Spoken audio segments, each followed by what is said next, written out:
यश की मशहूर film KGF का एक फेमस डायलॉग तो आपने सुना ही होगा, जिसमें एक साइड एक्टर रिपोर्टर को कहता है, गैंग लेके आते हैं गैंगस्टर्स, वो अकेला ही आता है, ही इज ए मॉन्स्टर। इस डायलॉग ने थिएटर में खूब तालियां बटोरी थी, लेकिन क्या आप जानते हैं यह डायलॉग असल जिंदगी में भी यही सही साबित होता है। भारत का सबसे चर्चित गैंगस्टर लॉरेंस बिश्नोई अपने साथ गैंग लेकर चलता है।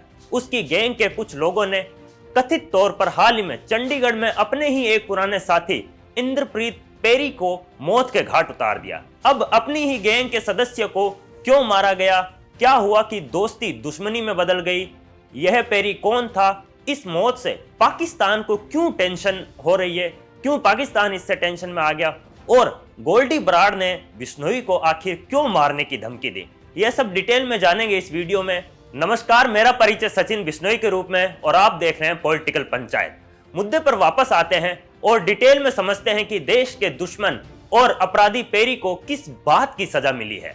दूसरे शब्दों में कहें तो जिस इंद्रप्रीत पेरी को लॉरेंस बिश्नोई ने चंडीगढ़ में ठोका है, उस पर पाकिस्तानी खुफिया एजेंसी आईएसआई से पैसे खाकर भारत और खासकर पंजाब में खालिस्तानी आतंकवाद को बढ़ावा देने तक के आरोप लगे हैं। मतलब एक तरह से बिश्नोई गैंग ने भारत के दुश्मन का ही खात्मा किया है। हालांकि इसका मतलब यह नहीं है कि कानून की नजर में यह बहुत महान हरकत है, क्योंकि समाज में दहशत फैलाने का अधिकार किसी को भी नहीं है। वैसे भी पंजाब पुलिस इस हत्याकांड की जांच कर रही है और अब भी इस मामले में और भी कई जानकारियां सामने आनी बाकी है। लेकिन लॉरेंस बिश्नोई गैंग के एक गुर्गे आरजू बिश्नोई और हरी बॉक्सर ने पेरी को गैंग का गद्दार बताते हुए इस हत्या को जायज ठहराया और सोशल मीडिया पर एक पोस्ट करते हुए इसकी जिम्मेदारी भी ली। मुद्दे की बात करें तो रविवार को यानी 30 नवंबर की रात को चंडीगढ़ के सेक्टर 26 में इंद्रप्रीत पेरी को मौत के घाट उतारा गया था।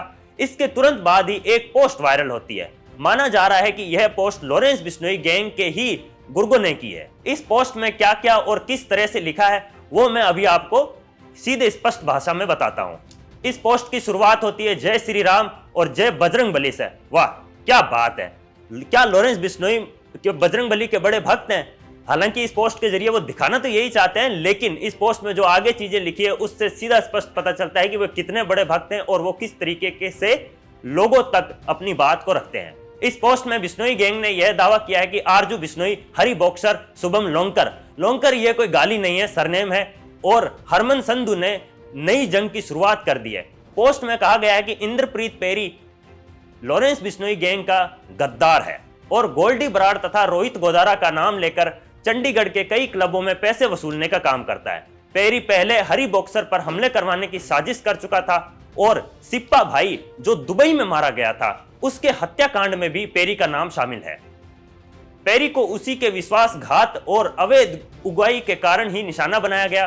पोस्ट में धमकी भरे शब्दों का सिलसिला यही नहीं रुकता है, बल्कि क्लबों के मालिकों और समर्थकों को सीधे चेतावनी दी गई है। लिखा गया है कि जो भी पेरी या उसके समूह का साथ देगा उसे नहीं छोड़ा जाएगा।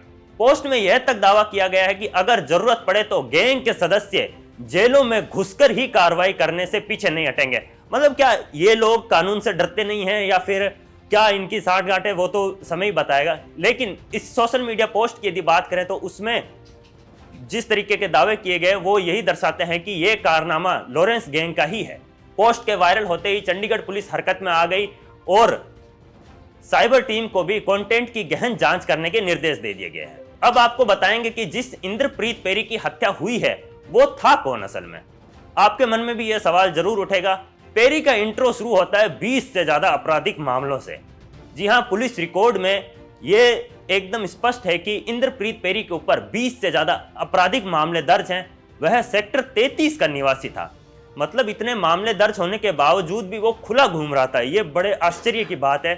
सूत्रों के अनुसार यह बंदा सिर्फ लॉरेंस बिश्नोई गैंग का ही नहीं बल्कि गोल्डी बराड़ और देवेंद्र बम्बिया के ग्रुप के भगवानपुरिया नेटवर्क से भी यह संपर्क में था। साथ ही संपत नेहरा से भी इसके कनेक्शन थे। मतलब इनके सिंडिकेट में यह सक्रिय था। इसी कारण हत्या के बाद पुलिस ने पूरे इलाके में नाकाबंदी कर दी है और फरार आरोपियों की भी तलाश की जा रही है। अब पुलिस के सामने चुनौतियां यहां खत्म नहीं हो जाती, क्योंकि लॉरेंस बिश्नोई और उसके पुराने करीबी साथी गोल्डी बराड़ की इस केस में सीधी डायरेक्ट एंट्री हो चुकी है। एंट्री ऐसे हुई है जैसे किसी साउथ फिल्म का कोई विलन हो। दरअसल इस हत्याकांड के तुरंत बाद जैसे ही लॉरेंस बिश्नोई गैंग ने इस हत्याकांड की जिम्मेदारी ली और इस मौत को जायज ठहराया, उसके भी तुरंत बाद गैंगस्टर गोल्डी बराड़ का भी एक ऑडियो सामने आया। हालांकि ये ऑडियो सही में उसी का है या फिर किसी और का है, इसकी पुष्टि अभी तक नहीं हुई है, पुलिस इसकी जांच में लगी है। लेकिन इस ऑडियो में कथित तौर पर बराड़ यह कहता है कि आज पैसे लेने की बात कही गई, लेकिन असल बातें कोई नहीं बताएगा। लॉरेंस ने फोन करके पेरी को शादी की बधाई दी थी, फिर पर्सनल बात करने की भी बात कही थी। उसके बाद उसको सेक्टर 26 आने को कहा, साथ ही वहां कोई भाई मिलेगा, वो तुम्हें फोन करेगा, फोन करने का सेफ रूट बताया। लेकिन पेरी को वहां बुलाकर पेरी की हत्या कर दी गई। इसके बाद 100 कमियां पेरी के अंदर निकाली गई, लेकिन लॉरेंस ने कई अनगिनत रातें पेरी के घर पर भी काटी हैं। हालांकि ये गोल्डी बराड़ खुलासा कर रहा है कि लॉरेंस बिश्नोई जो है उसने पेरी के घर पर कई सारी रातें काटी है जब वो अंडरग्राउंड था। बराड़ आगे कहता है, आज यारी झूठी पड़ गई। लॉरेंस यारी के नाम पर गद्दार तो था ही, लेकिन दुश्मनी के नाम पर भी आज वो गद्दार हो गया है। पेरी के जरिए लॉरेंस हमेशा संदेश भिजवाता था।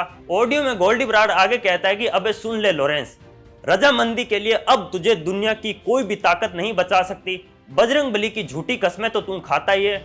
आज अपने दोस्त को मारकर जिसके हाथ की तूने रोटी खाई थी, जिसके घर की तूने रोटी खाई थी, आज तूने उसको मारकर वो भी झूठा कर दिया। और अब एक और बात सुन ले लॉरेंस, तेरी तरह हम बेकसूर लोगों को नहीं मारेंगे, हम मारेंगे तो कसूरवार ही मारेंगे। सिप्पा, जिसको तुमने डॉन बनाकर दुबई में बिठा रखा था, दुबई में मीटिंगें करवाता था, उसको वहीं घुसकर हमने मारा है। अगर हमने सिप्पा को मार दिया तो उसके 1000 कारण थे, लेकिन कसूरवार को मारेंगे। सिप्पा पुलिस का मुखबिर था और ग्रुप के नाम पर पैसे खाता था, साथ में ठगी भी करवाता था। सिप्पा ने करोड़ों रुपए लेकर ग्रुप के साथ ठगी की थी। जब तेरे से दोस्ती थी तब भी हम तुझे बोलते थे कि यह बंदा गलत है। सिप्पा हमेशा काम में टांग अड़ाता था। पेरी का कोई भी कसूर नहीं था। पेरी की गलती सिर्फ इतनी थी कि वो तुझे दोस्त समझता था। मतलब ये सीधा सीधा लॉरेंस बिश्नोई को लेकर कह रहे हैं कि पेरी तेरे को दोस्त मानता था, ये उसकी गलती थी और इसी कारण से तुमने भी मार दिया। उसकी शादी हुई, अपने परिवार के साथ बेचारा घर बैठा था। हाँ, जिस दिन सिप्पा की हत्या हुई उस दिन ही पेरी की शादी हो रही थी।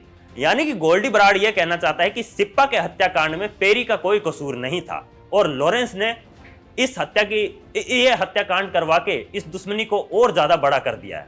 अब ये मामला किधर जाता है, किस दिशा में जाता है, ये गैंग वॉर आगे कैसे बढ़ती है, ये सब चीजें धीरे धीरे पता लगेगी। पुलिस इस केस में क्या करेगी यह भी देखना दिलचस्प होगा।